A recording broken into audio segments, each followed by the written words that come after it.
ರಕ್ಷಿತಾ ಶೆಟ್ಟಿ ಅವರು ಮನಸ್ಸಲ್ಲಿ ಬೇಜಾರು ಮಾಡಿಕೊಂಡು ನನ್ನ ಜೊತೆ ಕ್ಲೋಸ್ ಇದ್ದವರೆಲ್ಲ ಮನೆಯಿಂದ ಎಲಿಮಿನೇಟ್ ಆಗಿ ಹೋಗ್ತಾ ಇದ್ದಾರೆ ಅನ್ನುವಂಥ ಅಸಮಾಧಾನವನ್ನು ಹೊರಹಾಕಿದಾಗ ಅಲ್ಲಿದ್ದಂಥ ಗಿಲ್ಲಿ ನಟರಾಜ್ ಅವರು ನಗಾಡ್ತಾರೆ. ಅಶ್ವಿನಿ ಮೇಡಮ್ ಅವ್ರ ಜೊತೆನೂ ಕ್ಲೋಸ್ ಆಗಿರಿ, ಚೆನ್ನಾಗಿರಿ, ಅವರು ಕೂಡ ಮನೆಗೆ ಹೋಗ್ಬಿಡಿ ಅನ್ನುವಂಥ ನಗೆಚಟಾಕಿಯನ್ನು ಆಡ್ತಾರೆ. ಆಗ ರಕ್ಷಿತಾ ಶೆಟ್ಟಿ ಕೂಡ ನಗ್ತಾರೆ. ಇದು ಗಿಲ್ಲಿ ನಟರಾಜ್ ಅವರ ಕೆಪಾಸಿಟಿ ಅಂತಲೇ ಹೇಳ್ಬೋದು. ಯಾವುದೇ ಒಂದು ಪರಿಸ್ಥಿತಿಯಲ್ಲೂ ಅದನ್ನು ಕಾಮಿಡಿ ಮೂಲಕ ತಿಳಿಗೊಳಿಸ್ತಾರೆ ಅನ್ನುವಂಥದ್ದಕ್ಕೆ ಇದು ಒಂದು ಉದಾಹರಣೆ ಅಷ್ಟೆ. ಬಿಗ್ ಬಾಸ್ ಮನೆಯಲ್ಲಿ ಒಂದು ಆ್ಯಕ್ಟಿವಿಟಿಯನ್ನು ಕೊಡ್ತಾರೆ ಕಿಚ್ಚ ಸುದೀಪ್ ಅವರು. ಖಾರದ ಪುಡಿಗಳಿರುವಂತಹ ಟೇಬಲ್ ಇರುತ್ತೆ. ಅಲ್ಲಿ ತಮಗೆ ಯಾರು ಖಾರದ ಮಾತುಗಳಿಂದ ಮನಸ್ಸನ್ನು ಘಾಸಿ ಮಾಡ್ತಾರೋ, ಯಾರು ತಮಗೆ ವಿಷಕಾರಿ ಕರೆಸ್ತಾರೋ ಅವರ ಇಬ್ಬರ ಹೆಸರುಗಳನ್ನು ಹೇಳಬೇಕು ಅನ್ನುವಂಥದ್ದನ್ನು ಈ ಒಂದು ಚಿಕ್ಕ ಚಟುವಟಿಕೆಯನ್ನು ಕೊಟ್ಟಾಗ ಅದರಲ್ಲಿ ಮೊದಲಿಗೆ ರಕ್ಷಿತಾ ಶೆಟ್ಟಿ ಅವರು ಬಂದು ರಾಧಿಕಾ ಶೆಟ್ಟಿ ಅವ್ರನ್ನ ಕಾಣ್ತಾರೆ. ತದನಂತರದಲ್ಲಿ ಧ್ರುವಂತರ ಮೇಲೆ ಹರಿಹಾಯ್ತಾರೆ ಎರಡನೇ ವ್ಯಕ್ತಿಯಾಗಿ. ಮನಸ್ಸಿನ ಹೊರಗೆ ಚೆನ್ನಾಗಿ ಕಾಣ್ತಾರೆ, ಒಳಗಡೆನೂ ಚೆನ್ನಾಗಿ ಕಾಣ್ತಾರೆ, ಆದರೆ ಎಲ್ಲ ಒಂದು ಕಡೆ ವಿಷವನ್ನು ತುಂಬಿಕೊಂಡಿರ್ತಾರೆ. ಮೇಲ್ನೋಟಕ್ಕೆ ಮಾತ್ರ ಮಾತಾಡ್ತಾರೆ, ಒಳಗೊಳಗೆಲ್ಲ ಮನಸ್ಸಿನಲ್ಲಿ ವಿಷವನ್ನು ಇಟ್ಕೊಂಡಿರ್ತಾರೆ ಅನ್ನುವ ಅಭಿಪ್ರಾಯವನ್ನು ಹಾಕ್ತಾರೆ. ನಂತರದಲ್ಲಿ ಸ್ಪಂದನ ಅವರು ಕೂಡ ಧ್ರುವಂತವ್ರನ್ನ ಟಾರ್ಗೆಟ್ ಮಾಡಿ ಅವ್ರ ಮೇಲೆ ಟೀಕೆಗಳ ಸುರಿಮಳೆಯನ್ನು ಹಾಕ್ತಾರೆ. ನಂತರದಲ್ಲಿ ಕ್ಯಾಪ್ಟನ್ ಮಾಳು ಅವರು ಬರ್ತಾರೆ. ಬರೀ ರಕ್ಷಿತಾ ಬಗ್ಗೆ ಕೆಟ್ಟದಾಗಿ ಹೇಳ್ತಾನೆ ಧ್ರುವಂತ್. ರಕ್ಷಿತಾ ಶೆಟ್ಟಿನ ಹೀಯಾಳಿಸ್ತಾ ಮಾತಾಡ್ತಾನೆ. ನಾನು ಕೂಡ ಮಂಗಳೂರಿನವನೇ, ಅದು ಗೊತ್ತುಂಟಾ ಇದು ಗೊತ್ತುಂಟಾ ಅಂತ. ಈ ಅಮ್ಮ ಕನ್ನಡ ಬಂದರೂ ಕೂಡ ಕೇವಲ ನಾಟಕ ಮಾಡ್ತಾಳೆ. ಯೂಟ್ಯೂಬ್ ಬ್ಲಾಗರ್ ಅಂತೆ ಇವಳಿಗೆ ಏನೇನು ಗೊತ್ತಿಲ್ಲ. ಇವಳಿಗೆ 26 ವರ್ಷ ಚಿಕ್ಕ ವಯಸ್ಸಂತೆ, ಆದರೆ ಇವಳು ನಾಟಕ ಮಾತ್ರ ಭಾಳ ಮಾಡ್ತಾಳೆ. ಇವರು ಇರುವಂಥದ್ದೇ ಫೇಕು. ಅದಕ್ಕೆ ಇವಳನ್ನು ದೂರ ಇಟ್ಟಿದ್ದೀನಿ. ಕನ್ನಡ ಬಂದರೂ ಕೂಡ ಕನ್ನಡ ಬರಲ್ಲ, ಗಂಟು ಕಟ್ಟತ್ತೆ ಅನ್ನುವ ರೀತಿಯಲ್ಲಿ ಡ್ರಾಮಾಸ್ಟಿಕ್ ಆಗಿರ್ತಾಳೆ. ಶಾರ್ಟರ್ಡೇ ಸಂಡೇಗಳಲ್ಲಿ ಮಾತ್ರ ಎಮ್ಮಂಗೆ ಕನ್ನಡ ಮಾತಾಡೋಕ್ಕೆ ಗಂಟಲು ಕಟ್ಟುತ್ತೆ, ಉಳಿದ ದಿನಗಳಲ್ಲಿ ಚೆನ್ನಾಗಿ ಮಾತಾಡ್ತಾಳೆ ಅನ್ನುವಂಥ ಆರೋಪವನ್ನು ಮಾಡ್ತಾನೆ. ಹಾಗಾಗಿ ಅವನು ವಿಷಕಾರಿ ಅಂತಾನೆ.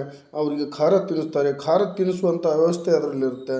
ಅದೇ ರೀತಿಯಾಗಿ ಸೂರಜ್ ಸಿಂಗ್ ಅವರು ಕೂಡ ಬಂದು ಧ್ರುವಂತ್ ಹೆಸರನ್ನು ತಗೊಳ್ತಾ ಅವನ ಮೇಲೆ ಟೀಕೆಗಳನ್ನು ಸುರಿಮಳೆ ಮಾಡ್ತಾನೆ. ರಕ್ಷಿತಾ ಬಗ್ಗೆ, ಕೇವಲ ರಕ್ಷಿತಾ ಬಗ್ಗೆ ಮಾತಾಡ್ತಾನೆ ಧ್ರುವಂತ್.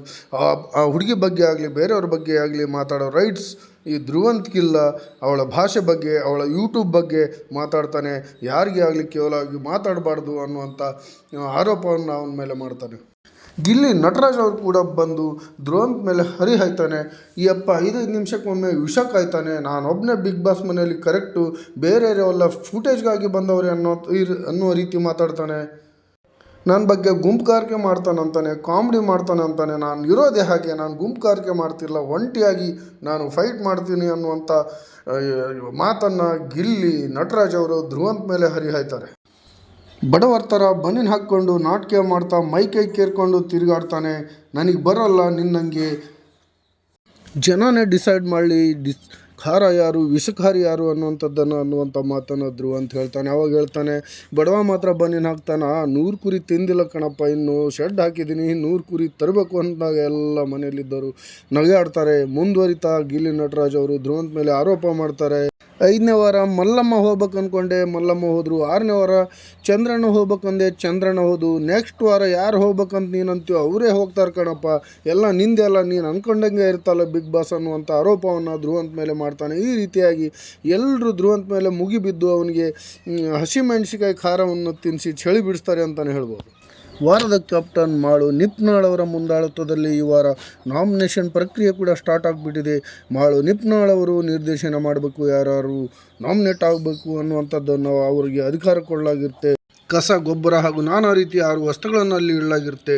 ಯಾರ್ಯಾರ ಮೇಲೆ ಏನು ಸುರಿತಾರೆ ಮತ್ತು ಅವ್ರನ್ನ ಯಾತಕ್ಕೆ ಅನ್ನುವಂಥ ಕಾರಣಗಳನ್ನು ಕೊಟ್ಟು ನಾಮಿನೇಟ್ ಮಾಡುವಂಥ ಅಧಿಕಾರವನ್ನು ಮಾಳು ನಿಪ್ನಾಳ್ ಅವರಿಗೆ ಕೊಟ್ಟಿರ್ತಾರೆ. ಅದರಲ್ಲಿ ಮೊದಲನೆಯರಾಗಿ ರಾಧಿಕಾ ಶೆಟ್ಟಿ ಅವ್ರ ಮೇಲೆ ಕಸವನ್ನು ಚೆಲ್ಲಿ ನಾಮಿನೇಷನ್ ಮಾಡ್ತಾರೆ. ಅದಕ್ಕೆ ತಕ್ಕ ಪ್ರಶ್ನೆಯನ್ನು ಕೂಡ ರಾಧಿಕಾ ಶೆಟ್ಟಿ ಅವರು ಕೇಳ್ತಾರೆ, ಯಾವ ಉದ್ದೇಶಕ್ಕೆ ನನ್ನ ಮೇಲೆ ಕಸ ಹಾಕಿದೆ ಅನ್ನುವಂಥದ್ದನ್ನು.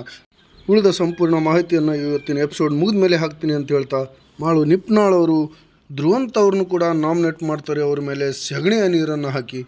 ಆ ಸಂದರ್ಭದಲ್ಲಿ ಸುಧೀರ್ ಅವರು ಈ ಮಾಳು ನಿಪ್ನಾಳ್ ಅವ್ರನ್ನ ಕೌಂಟ್ರ್ ಕೊಡ್ತಾರೆ. ಅದಕ್ಕೆ ಕಣಪ್ಪ ನಿನಗೆ ಅವ್ರು ಕ್ಯಾಪ್ಟನ್ ಮಾಡಿದ್ದು, ಅದಕ್ಕೆ ತಕ್ಕ ಶಿಕ್ಷೆಯನ್ನು ಕೊಟ್ಟಿದೆಯಾ, ತಕ್ಕ ಗೊಬ್ಬರವನ್ನು ಹಾಕಿದೆಯಾ ಅನ್ನೋವಂಥದ್ದನ್ನು ಹೇಳ್ತಾನೆ. ಧ್ರುವಂತ್ಗೆ ತಲೆ ತುಂಬ ಸಗಣೆ ತುಂಬಿದೆ, ಅದಕ್ಕೆ ಅವನಿಗೆ ಸಗಣೆ ಹಾಕಿದ್ದೀನಿ, ಅದಕ್ಕೆ ನಾಮಿನೇಟ್ ಮಾಡಿದ್ದೀನಿ ಅನ್ನುವಂಥದ್ದನ್ನು ಮಾಳು ನಿಪ್ನಾಳ್ ಅವರು ಹೇಳ್ತಾರೆ. ಯಾರ್ಯಾರು ಏನು ಕೊಡಬೇಕು ನನಗೆ ಗೊತ್ತಿದೆ, ಅದನ್ನು ನಿನ್ನಿಂದ ಕಲಿಬೇಕಾಗಿಲ್ಲ ಅನ್ನುವಂಥ ಮಾತನ್ನು ಹೇಳ್ತಾನೆ. ಆಗ ನಿನ್ನ ಜೊತೆ ಮಾತಾಡೋದು ವೇಸ್ಟ್ ಅಂತ ಸುಧೀರ್ ಸುಮ್ಮನೆ ಆಗಿಬಿಡ್ತಾನೆ. ನಂತರದಲ್ಲಿ ಈ ಧ್ರುವಂತ್ ಕೂಡ ಕೌಂಟ್ರ್ ಕೊಡ್ತಾನೆ ಅಂತಲೇ ಹೇಳ್ಬೋದು.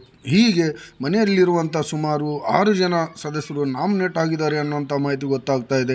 ನಿನ್ನೆ ನೇರವಾಗಿ ರಿಷಿ ಗೌಡರವರು ವೀಕೆಂಡ್ನಲ್ಲೇ ನೇರವಾಗಿ ನಾಮಿನೇಟ್ ಆಗಿದ್ದಾರೆ. ಹಾಗಾಗಿ ಇವತ್ತು ಟೋಟಲ್ 6ರಿಂದ 7 ಜನ ನಾಮಿನೇಟ್ ಆಗುವಂಥ ಪ್ರಕ್ರಿಯೆ ನಡೆಯುತ್ತೆ ಅಂತಲೇ ಹೇಳ್ಬೋದು.